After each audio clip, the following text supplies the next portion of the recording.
Hello my brothers and sisters in nerdiness, welcome back to the Spider's Web, and in this video we are going to be painting these terrain pieces from Necromunda Ash Wastes. Starting off with Rough Iron from the Metallics range. This is from the brush set that the paint set that they sent me out to review. As you can see, that one's not playing, so I'll glue it down to a lollipop stick. And we'll try and get that one painted a little later. But first of all, we are going to be taking these pieces. All of them have been primed black, and I'm taking them and giving them a quick airbrush. It's almost like a zenithal painting from the top down with this rough iron, and it's to give it a metallic look, more into the shadows kind of look for this. And then afterwards, sorry, no, it's not in the shadow, like it's not in the shadow area, it's like a mid-tone area, because the shadows we're going to have as the black primer. After this, we will be brightening it up, and then we're going to be concentrating, as I say, on painting these barricades. But here, I'm just going to show you that I did all of this type of painting in one session. It was done just sort of like get it over and done with as quick as possible. It's not a highly detailed airbrush thing, it's just giving them a blast with this colour, just to get some colour on there so we can work from the colour that's there. And as I said, we're going to be using this, we're going to be using another metallic colour, and then as I said, we're going to be painting up when it's all dried and we're all ready for doing it. This is the ladders, as you can see. We're doing all the little bits and pieces, or as many of the little bits and pieces as we can from this set, and over the next video or two we're going to be painting and concentrating on the individual things. Now the next one possibly will be like 2 or 3 types of terrain, but we will see what it's like when we get there. And as I say, I'm not going over all of the black with this, I'm just doing a very patchy paint job because I don't want it to look neat and tidy. I want it to look as though it's been weather beaten, it's been in battles, it's been in the wastes and wind damaged and whatever. And that's how I want it, because I don't want it looking pristine. It's terrain piece on a battle table, so you don't want it to be pristine. Now we'll go over to plate mail metal, and we're going to do the same again with this as we did with the rough iron, but this time we're not going to be covering as much of the pieces. We're going to be just little spots here and there. It's just to give it a base coat, which you can see is more visually interesting than having it all nice and neat and nice and covered. I like having it looking as though it is a little bit worn, a little bit different. I don't like big flat pieces and big flat areas that have just one main colour. It's monotonous. I like having something a little different there, just something you can look at and say, yeah, I can see there's a pattern, but I can't see how it's done, if you know what I mean. But you know how it's done because you've watched these videos, hopefully, and I hope you've enjoyed them as well.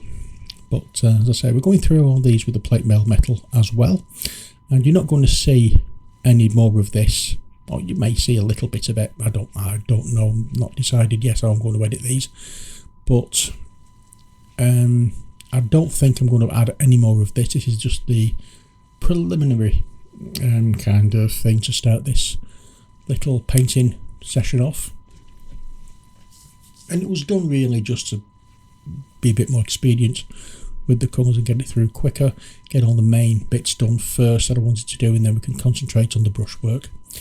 And even with the what we call it, the walkways, we're not going mad with it, we're just putting like little lines and patterns on them. So now we've come to the end of the spraying, and we're using a wash. This is a new one for me, it's Vallejo Wash Effects. It's for grey and dark vehicles. That's what it says on the bottle. I'm using it for these. And we just unscrew the top. There is a little nozzle on so you can put it out into a pallet or a cup or something, but I'm just going to take it straight from the bottle. I'll unscrew the top and just dip my brush in and get on with it. I wanted to get these done as quick as I possibly could. It just ties all the previous metal colours in together, and then we can paint over the top and make sure that everything matches and looks grimy and dirty and, as I say, weather beaten and battered kind of thing, which is what you'd expect from something like these. And you're going to see other effects being used as well, which I've used before, and again, once we get round to it, you'll see what we're doing. But it's not going to be pristine, it's not going to be all clean, fresh out of the factory barricade kind of thing. It's going to be a little drab and disgusting, as it were. Now we've waited for the wash to dry, we're going to clear everything away and just leave the ones that we are focusing on to paint in this video, which, as I said, are the barricades. And we'll get the CD palette out and some Goblin Green. And you may notice that the Army Painter logo is not at the top of the screen, and that's because I bought this paint. They didn't send it out for me. Yeah, it is one that I bought. But again, I do like Army Painter. I've liked these original colours. I've not yet tried the Fanatics paint set. But let's change the angle of the camera a little bit because I'm struggling to get everything on camera. So I might as well change everything so we can see what we're doing. And here we're just painting the little panels that's in this particular door. Well, it was a door. It's a barricade now. So I'll paint these little individual panels and then we'll turn it over and do the other side in the same colour. Yeah. And then the other part we will paint in a different colour, just because I don't want it all looking as though they've used it from the same piece of material or from the same area where it's been scavenged from or looted from, whatever. I wanted to make it look as though this part is from somewhere where everything was painted green, and another part of the same piece as though it was painted, as though it came from somewhere from a different colour. You'll see what we're doing later on. Here we're going to be painting just these flat panels. We're not painting the cross, the raised areas, it's just the flat panels we're doing. And as you can see, I'm not even attempting to make it look as though it's a full flat coverage. I'm moving the paint, I'm just putting the paint on, moving it around, and how it ends up, it ends up. Again, it's to give it that weathered look, as though paint's fading or chipping off, that kind of thing. But you'll see more of what I do to make grunge this up a little bit later on. So I've done two things there. Let's get a different paint out. Let's go with Dragon Red, shall we? Again, it's from a normal Army Painter set, and it's not one that they've sent out to me. The nozzle's blocked, so just put a pin in it just to clear the nozzle out, and then it works.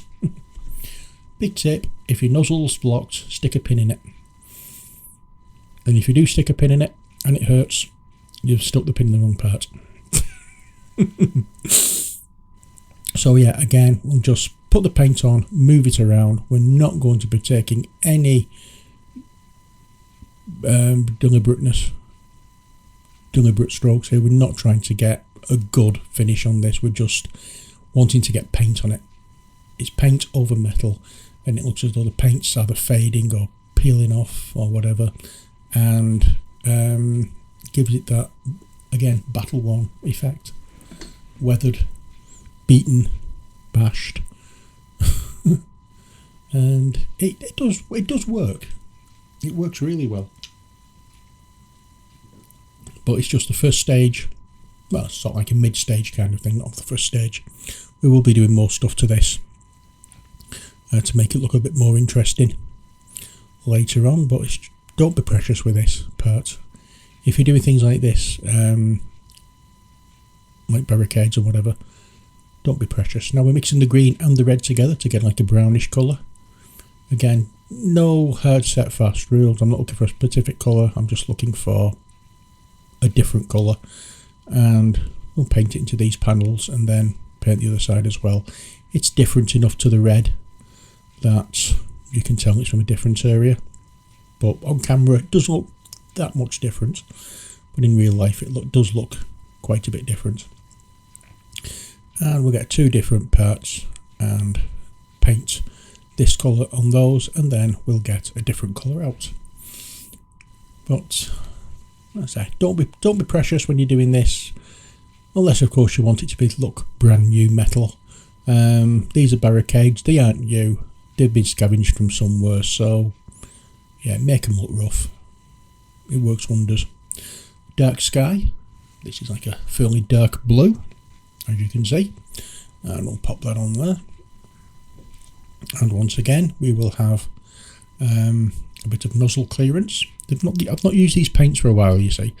As you know, I've not been doing much painting over the past 12 months, but trying to get back into it. I'm enjoying painting again, I'm wanting to paint again. My head's cleared now, and that's the important part. I'm back into doing what I want to do. So yeah, we'll get this blue on 2 different parts, or 2 different barricades, and then we'll change colour. Let's go back to the first barricade we did, and we'll paint this door blue. It goes nicely with the green, I think. But again, don't be precious, slap the paint on, move it around. If you get some blotchy bits, it gives it more character. You're not making something you're not painting something to be pristine, you're painting something to look beaten.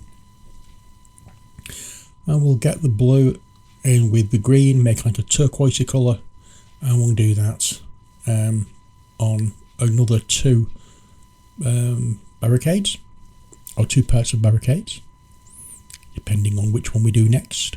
It's been a week since I did this, so I can't quite remember exactly how exactly the bits that I painted, but it does take a while between filming, editing, then doing a voiceover. Unfortunately, I have been away for a few days, and that's also made it a little longer to get this done. But yeah, I'll tell you more about that later. Next we'll go with desert sand. Is it? Desert yellow. Not desert sand, desert yellow. It's kind of like a sandy colour. Deserty sandy colour. And when we can get some of this out, we can paint it onto the models. And we have some there. Let's find the areas that we want and cover them. This definitely doesn't go on very smoothly. It doesn't give a flat coverage, and again, it's not what we're looking for. And we're just painting different areas to make it look as though they're from different places. I mean, you never know where these could have been scavenged from. They could have been found crashed ships, or somebody's gone inside somewhere raiding into a town or whatever. I don't know. It doesn't matter. All that matters is that we make them look a little more interesting than just metallic. They're after all barricades, so you don't want them pristine. I keep saying this, but I just want to get the message over. Pick your battles when you're painting. If you're doing something that's supposed to look rough, paint it rough. If you're looking for something that's supposed to look really neat,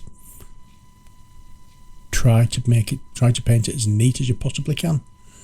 I mean, with this colour, if I was doing something that's supposed to be neat, I would go over a couple of times with this particular paint rather than just go over once and then stop.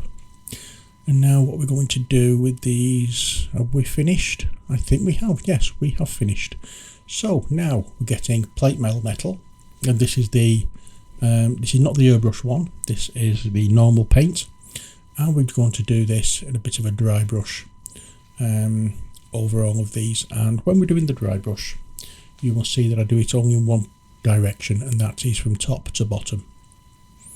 We don't want it looking as though you don't want to go two different ways. You want to go from top to bottom and make it look as though that's where the light is coming from, because after the next stage you will actually see why we're doing this. Are we doing it over all the colours we've put on? We're doing it over the bits that we haven't put on or any colour on. It's just to pick out and make it look a little brighter. But now we get to grab this up and beat this up and make it look grotty with Typhus Corrosion. It's a long time since I've used a Games Workshop colour, and this is one of the ones I really do like. Typhus Corrosion, it's one that gives a nice little lumpy texture to it, makes it look as though it's rotting metal.